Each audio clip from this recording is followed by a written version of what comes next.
चला तर मंडळी, आज आपण मस्त झणझणीत असा सुक्या बोंबलाचा ठेचा बनवून घेऊयात। हा ठेचा 2 ते 3 दिवस चांगला टिकतो। आपण जर कुठे बाहेर फिरायला जाणार असू तर भाकरी किंवा चपाती सोबत असा बोंबलाचा ठेचा खूपच छान लागतो।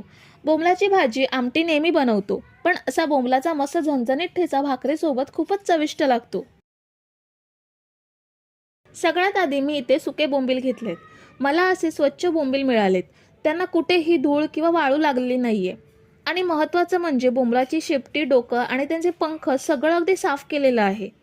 तुम्हाला सुद्धा अशी चांगल्या क्वालिटीची सुकी मच्छी घ्यायची असेल तर मी आपल्या चॅनलवरती पोस्ट टाकली आहे, त्या लिंकवरती जाऊन तुम्ही घर बसल्या सुकी मच्छी ऑर्डर करू शकता।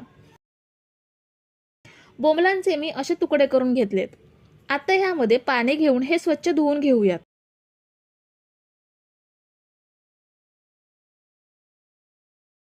बोंबील आपण एकदा पाण्यातून काढून घेतलेत आणि हे बोंबील आपण गाळणीमध्ये थोडा वेळ असेच ठेवूयात, म्हणजे ह्यामधील पाणी निघून जाईल। तोपर्यंत मी इथे गॅसवरती खोलगट पॅन ठेवलाय, त्यामध्ये 2 चमचे एवढे पांढरे तीळ घेऊयात।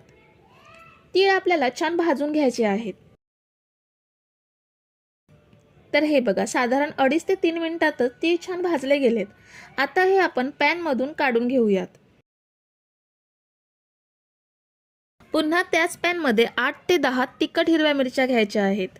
मिरच्यांचं प्रमाण तुम्ही आवडीनुसार कमी जास्त करू शकता। आणि मी इथे पूर्ण लसूणचा 1 कांदा सोलून लसूण घेतले आहेत। मिरच्या आणि लसूण दोन्ही आपल्याला डाग पडेपर्यंत छान भाजून घ्यायचे आहेत। सुकच भाजून घ्यायच्या, तेल वगैरे घ्यायची गरज नाहीये। तर साधारण 3 ते 4 मिनिटे आपण हे मीडियम गॅसवरती भाजून घेतलेत, मस्त भाजले गेलेत। आता हे आपण काढून घेऊयात। पुन्हा त्याच पॅनमध्ये 4 चमचे तेल घेऊयात। आपल्याला ह्यामध्ये बोंबील छान भाजून घ्यायचे आहेत। तेल चांगलं गरम झालंय, ह्यामध्ये आपण बोंबील ॲड करूयात। आपण आता हे छान फ्राय करून घेऊयात। बोंबील फ्राय करताना एक काळजी घ्यायची, ती म्हणजे बोंबील मीडियम टू हाय फ्लेमवरती फ्राय करून घ्यायचे, नाहीतर जास्त वेळ तेलात राहिले तर ते खूप जास्त तेलकट होतील। म्हणून मीडियम टू हाय फ्लेमवरती फ्राय करून घ्यायचे, पण जास्त करपणार नाही याची काळजी घ्यायची। तर आता साधारण 2.5 ते 3 मिनिटातच बोंबील चांगले फ्राय झालेत। आता आपण पॅनमधून काढून घेऊयात। आपण घेतलेल्या तेलापैकी सगळं तेल बोंबील फ्राय व्हायला लागत नाही, 2 चमचे तेल पॅनमध्ये शिल्लक राहिलंय। आता आपण भाजून घेतलेले तीळ, मिरच्या आणि लसूण त्याचसोबत फ्राय केलेले बोंबील सुद्धा थंड करून घेतलेत। आपण हे मिक्सरच्या भांड्यात घेऊन वाटून घेऊयात। मिक्सरला वाटताना चालू बंद करून खडबडीत वाटून घ्यायचं आहे। अर्धा चमचा जिरं घेऊयात। चवीनुसार मीठ घेऊयात आणि यामध्ये पाणी वगैरे काहीच न वापरता सुकच मिक्सरला लावून घ्यायचं आहे। हे बघा, आपण हे मिक्सरला लावून घेतलंय, अगदी परफेक्ट वाटलं गेलंय।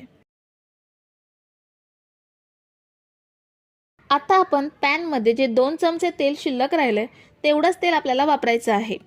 ह्यामध्ये वाटून घेतलेला बोंबलाचा ठेचा ॲड करूयात आणि ह्यामध्ये अर्धी वाटी एवढी कोथिंबीर ॲड करूयात। कोथिंबीर स्वच्छ धुवून बारीक कापून ती ॲड केली।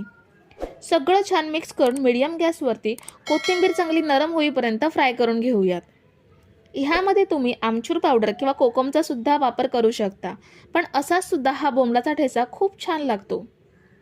तुम्ही जर इथेपर्यंत रेसिपी बघताय तर तुम्हाला एक विनंती आहे की व्हिडिओला एक लाईक जरूर करा। तर मीडियम गॅसवरती हा ठेचा साधारण 3 ते 4 मिनिटे चांगला लालसर रंगात फ्राय करून घेतलाय। आता हा काढून घेऊयात। हा बघा, आपला मस्त झणझणीत बोंबलाचा ठेचा तयार झालाय। हा ठेचा भाकरी किंवा चपाती सोबत खूप छान लागतो आणि महत्त्वाचं म्हणजे 2 ते 3 दिवस चांगला टिकतो। तर मंडळी, रेसिपी कशी वाटली हे कमेंट करून नक्की सांगा आणि व्हिडिओला न विसरता लाईक करा।